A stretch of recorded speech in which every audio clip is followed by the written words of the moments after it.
بسم اللہ الرحمن الرحیم۔ خالد بن ولید رضی اللہ تعالیٰ عنہ ایک ایسے صحابہ رسول کی داستان ہے جس نے اسلام قبول کیا تو آپ جناب حضور اکرم صلی اللہ علیہ وآلہ وسلم نے سیف اللہ یعنی اللہ کی تلوار کے خطاب سے نوازا۔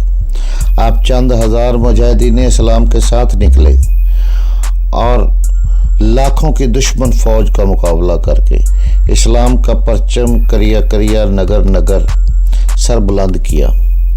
آپ کے نام سے اسلام دشمن قوتیں گھبرا جایا کرتی تھی۔ آپ جس ملک پر بھی حملہ کرتے وہاں فوجیں دوڑ جایا کرتی تھی۔ آپ کو ہمیشہ اللہ تعالیٰ نے عزت بخشی، آپ فتح یاب ہوئے۔ آپ کا نام ہمیشہ سنہری حروفوں میں لکھا گیا۔ تو آئے چلتے ہیں خالد بن ولید کی کہانی کی طرف۔ یہ ناول، یہ داستان ایمان فروز ہے۔ تو آئے چلیں۔ خالد بن ولید رضی اللہ عنہ، قسط نمبر 90۔ خالد رضی اللہ عنہ کے فن حرب و ضرب کا کمال یہ تھا کہ انہوں نے میدان جنگ میں تو دشمن کو شکست دی ہی تھی، دشمن کو انہوں نے نفسیاتی لحاظ سے اتنا کمزور کر دیا تھا کہ اس کے لڑنے کا جذبہ مجروح ہو گیا تھا۔ عاطف پرستوں کی نفسیاتی کیفیت تو یہ ہو گئی تھی کہ خالد رضی اللہ عنہ کا یا مسلمانوں کا یا مدینہ کا نام سن کر ہی وہ پیچھے دیکھنے لگتے تھے کہ کمک آ رہی ہے یا نہیں، یا پسپائی کا راستہ صاف ہے یا نہیں۔ پھر وہ وقت جلدی آ گیا جب میدان جنگ میں لاشیں اور بے ہوش زخمی رہ گئے اور انہیں کچلنے کے لیے وہ گھوڑے رہ گئے جو سواروں کے بغیر بے لگام دوڑتے پھر رہے تھے۔ بدوی قبیلے اپنے سرداروں کے بغیر عین التمر جا پہنچے اور شہر کے دروازے بند کر لیے۔ انہوں نے شہر میں واویلا بپا کیا کہ مہراں کی فوج وعدے کے مطابق ان کی مدد کو نہیں آئی، لیکن وہاں ان کا واویلا سننے والا کوئی نہ تھا۔ خوف راز کے مارے ہوئے شہری تھے جو بھاگ نہیں سکتے تھے۔ مہرام بن بہرام اپنی فوج میں شہر سے جا چکا تھا، وہ فوج کو مدائن سے لے جا رہا تھا۔ وہ عقا اور ازل اور دوسرے قبیلی سرداروں کو کوس رہا تھا۔ دشمن کا تعاقب کرو، خالد رضی اللہ عنہ نے اپنی سپاہ کو حکم دیا۔ زخمیوں کو سنبھالنے کے لیے کچھ آدمی یہیں رہنے دو، بہت تیزی سے عین التمر کا محاصرہ کر لو۔ عین اسی وقت مثنہ بن حارثہ گھوڑا سر پر دوڑاتا آیا اور خالد رضی اللہ عنہ کے پاس گھوڑا روک کر اترا۔ وہ خالد رضی اللہ عنہ سے بغل گیر ہو گیا۔ ولید کے بیٹے، مثنہ نے کہا، قسم رب العالمین کی، دشمن عین التمر سے بھاگ گیا ہے، کیا تیرا دماغ اپنی جگہ سے ہل تو نہیں گیا؟ خالد رضی اللہ عنہ نے پوچھا۔ یوں کہہ کہ دشمن میدان چھوڑ کر بھاگ گیا ہے۔ مثنہ بن حارثہ نے خالد رضی اللہ عنہ کو بتایا کہ اس نے جو جاسوس عین التمر کے ارد گرد بھیج رکھے تھے، انہوں نے اطلاع دی ہے کہ فارس کی فوج جو شہر میں تھی شہر سے نکل گئی ہے۔ کیا تو نہیں سمجھ سکتا یہ فوج ہمارے عقب پر اس وقت حملہ کرے گی جب ہم عین التمر کو محاصرے میں لیے ہوئے ہوں گے؟ خالد رضی اللہ عنہ نے کہا۔ ابن ولید، مثنہ نے کہا، مہراں اپنی فوج کے ساتھ جا چکا ہے۔ اگر وہ فوج یہاں کہیں چھپی ہوئی ہوتی تو میرے چھاپا مار اسے چین سے نہ بیٹھنے دیتے۔ آگے بڑھ اور اپنی آنکھوں سے دیکھ، عین التمر تیرے قدموں میں پڑا ہے۔ یہ خبر جب مجاہدین کے لشکر کو ملی تو ان کے جسم جو تھکن سے ٹوٹ رہے تھے تر و تازہ ہو گئے۔ انہوں نے فتح و نصرت کے نعروں کی گرج میں عین التمر تک 10 میل طے کیے۔ مثنہ کے آدمی پہلے ہی وہاں موجود تھے۔ انہوں نے بتایا کہ شہر کے تمام دروازے بند ہیں۔ خالد رضی اللہ عنہ کے حکم سے شہر کا محاصرہ کر لیا گیا۔ بدوی عیسائی اور ان کے دیگر ساتھی جو شہر میں پناہ لینے آئے تھے مقابلے پر اتر آئے۔ انہوں نے شہر پناہ کے اوپر جا کر مسلمانوں پر تیر برسانے شروع کر دیے۔ عقا بن عقا کو اور تمام جنگی قیدیوں کو آگے لاؤ، خالد رضی اللہ عنہ نے حکم دیا۔ ذرا سی دیر میں تمام بدوی قیدیوں کو سامنے لے آئے۔ خالد رضی اللہ عنہ نے عقا کو بازو سے پکڑا اور اسے اتنی آگے لے گئے جہاں وہ شہر پناہ سے آنے والے تیروں کی زد میں تھے۔ یہ ہے تمہارا سردار، خالد رضی اللہ عنہ نے بڑی بلند آواز میں کہا۔ تم اسے بہادروں کا بہادر سمجھتے تھے، اس نے تمہاری دوستی فارس والوں سے کرائی تھی۔ کہاں ہیں تمہارے دوست؟ خالد رضی اللہ عنہ نے عقا کو آگے کر کے کہا۔ اس سے پوچھو مہراں اپنی فوج کو بچا کر کہاں لے گیا ہے؟ پھر بے شمار قیدیوں کو آگے کر دیا گیا۔ یہ ہیں تمہارے بھائی، خالد رضی اللہ عنہ نے کہا۔ چلاؤ تیر، سب ان کے سینوں میں اتریں گے۔ یہ خبر کسی طرح شہر میں پھیل گئی کہ قلعے کے باہر مسلمان بنی تغلب اور دیگر قبیلوں کے قیدیوں کو لائے ہیں۔ ان قیدیوں میں کئی ایک کے بیوی بچے اور لواحقین شہر میں تھے۔ ان کی بستیاں تو کہیں اور تھیں، لیکن ان کی سلامتی کے لیے انہیں عین التمر میں لے آئے تھے۔ جان کی صورت میں وہ انہیں اپنی بستیوں میں محفوظ نہیں سمجھتے تھے۔ ان عورتوں اور بچوں کو جب پتہ چلا کہ ان کے قبیلوں کے قیدی باہر آئے ہیں تو مائیں اپنے بچوں کو اٹھائے شہر کی دیوار پر آ گئی۔ میدان جنگ میں جانے والوں میں سے جو واپس نہیں آئے تھے، ان کی بیویاں، بہنیں، مائیں اور بیٹیاں اس امید پر دیوار پر آئی تھیں کہ ان کے آدمی قیدیوں میں ہوں گے۔ ان عورتوں نے دیوار کے اوپر ہنگامہ برپا کر دیا۔ وہ اپنے آدمیوں کو پکار رہی تھی جنہیں اپنے آدمی قیدیوں میں نظر آ رہے تھے۔ وہ آہذاری کر رہی تھی، تیر انداز انہیں پیچھے ہٹا رہے تھے، مگر عورتیں پیچھے نہیں ہٹ رہی تھیں۔ ہم تمہیں زیادہ مہلت نہیں دیں گے، خالد رضی اللہ عنہ کے حکم سے ان کے ایک محافظ نے بلند آواز سے کہا۔ ہتھیار ڈال دو، دروازے کھول دو۔ اگر ہمارے مقابلے میں تم ہار گئے اور دروازے ہم نے خود کھلوائے تو تم سب کا انجام بہت برا ہوگا۔ ہم اپنی 2-3 شرطوں پر دروازے کھولنے پر آمادہ ہیں۔ دیوار کے اوپر سے آواز آئی۔ تمہاری کوئی شرط نہیں مانی جائے گی، خالد رضی اللہ عنہ کی طرف سے جواب دیا گیا۔ ہتھیار ڈال دو، دروازے کھول دو، تمہاری سلامتی اسی میں ہے۔ بنی تغلب اور اس کے اتحادی قبیلے جانتے تھے کہ ان کی سلامتی اسی میں ہے کہ ہتھیار ڈال دیں اور مسلمانوں سے رحم کی درخواست کریں۔ چنانچہ انہوں نے دروازے کھول دیے۔ مسلمان شہر میں داخل ہوئے۔ اس وقت کی تحریروں سے پتہ چلتا ہے کہ مسلمانوں نے کسی شہری کو پریشان نہیں کیا۔ البتہ مسلمانوں کے خلاف جو بدوی لڑے تھے، ان سب کو قیدی بنا لیا گیا۔ یہ ان قیدیوں کے لواحقین پر منحصر تھا کہ وہ خالد رضی اللہ عنہ کا مقرر کیا وہ فدیہ ادا کر کے اپنے قیدیوں کو رہا کرا لیں۔ تمام شہر کی تلاشی لی گئی۔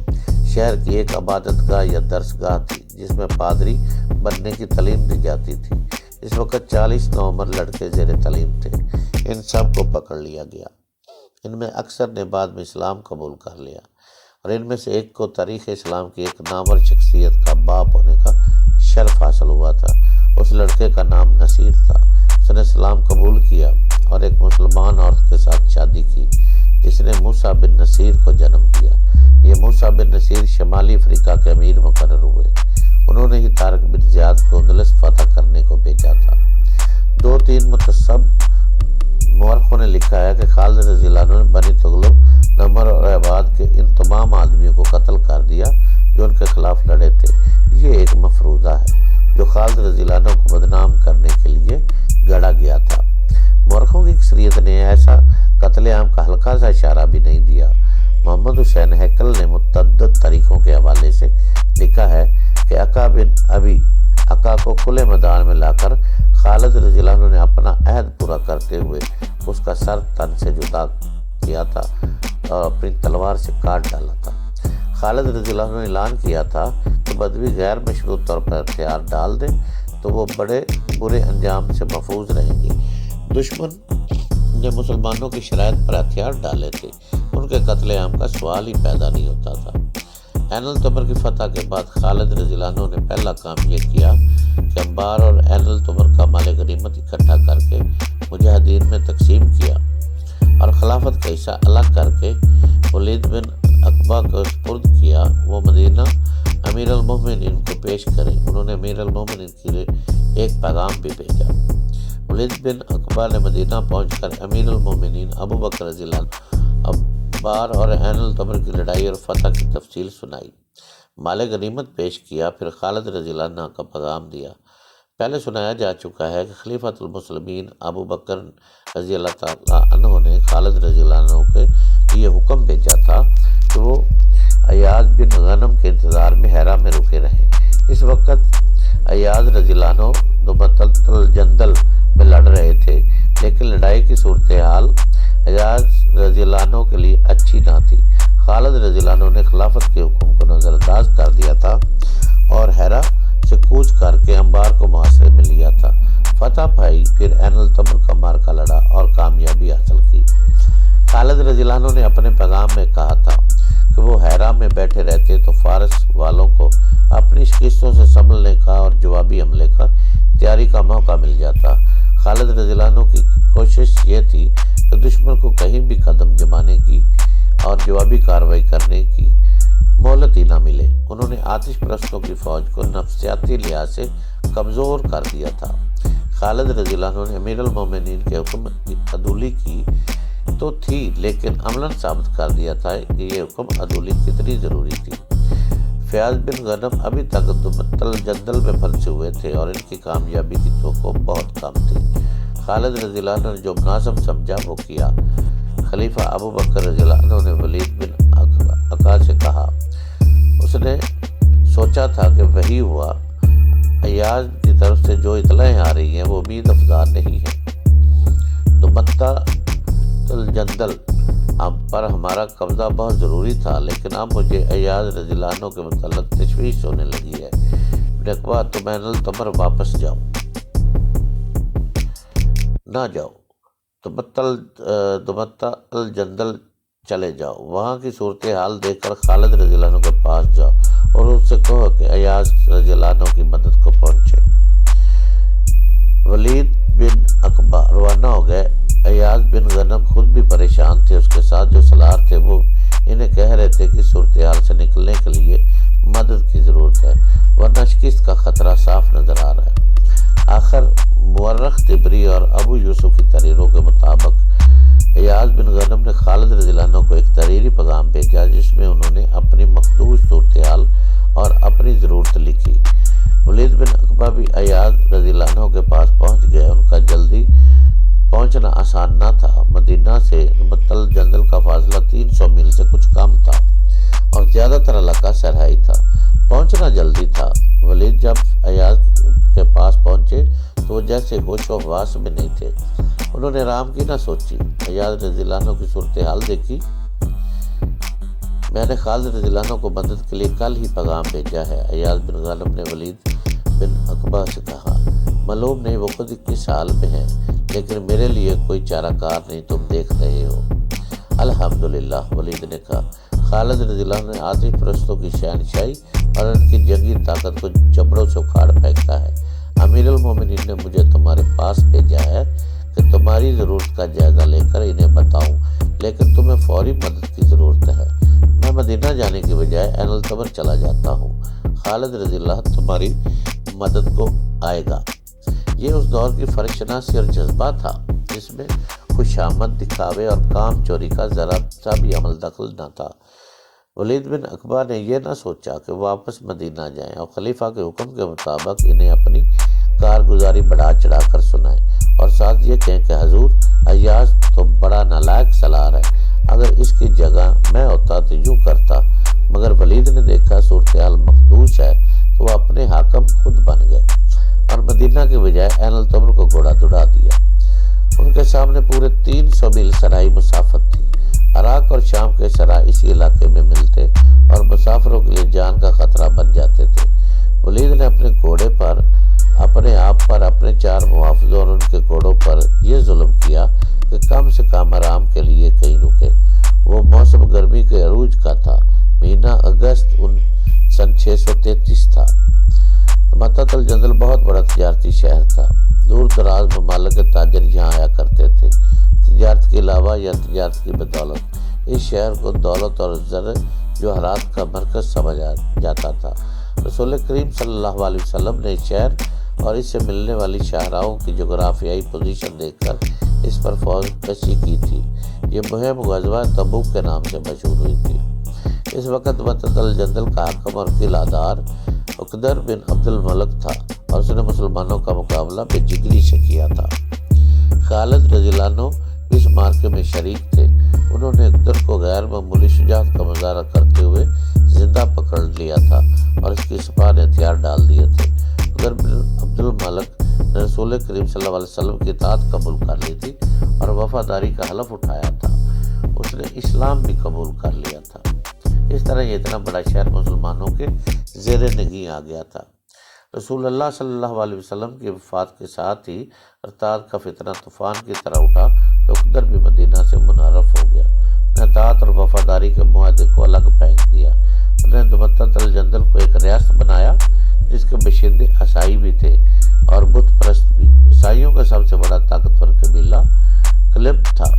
امیر المومنین ابو بکر رضی اللہ عنہ نے عمر بن عبد الملک سرخوبی کے لیے اسے اپنی اطاعت میں لانے کے لیے ایاز بن غنم کو ایک لشکر دے کر بھیجا تھا۔ وہاں جا کر ایاز نے دیکھا کہ ان کا لشکر تو بہت تھوڑا ہے اور دشمن کئی گنا طاقتور ہے، لیکن مدینہ سے تقریباً 300 میل دور آ کر واپس چل پڑنا تو مناسب نہ تھا۔